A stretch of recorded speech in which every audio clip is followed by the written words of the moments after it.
Welcome to our channel. Today we how to register with GitLab for DevSecOps in the cloud, full guide step by step clearly. Begin by navigating to the GitLab homepage in your web browser. Locate the Sign Up button, which is usually found in the top right corner of the page. Click on the Sign Up button to be directed to the registration page. You will see multiple options for account creation.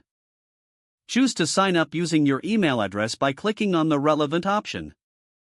In the provided fields, enter your first name, last name, and a valid email address. Create a strong password that meets the specified requirements.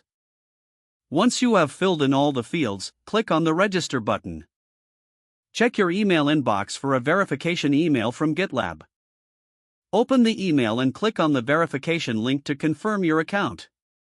After verifying your email, return to the GitLab login page. Enter your email address and password in the respective fields. Click on the Sign In button to access your newly created account. Upon signing in, you may be prompted to set up additional features. Follow the on-screen instructions to personalize your profile and set up two-factor authentication if desired. Explore the dashboard to familiarize yourself with the interface. You can now create your first project by selecting New Project from the dashboard.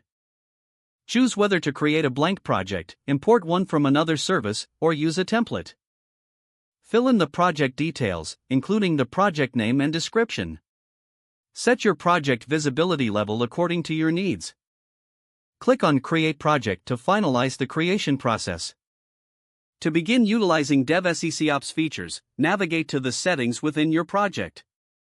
Enable necessary security. Now you are ready to start working on your projects using GitLab for DevSecOps in the cloud.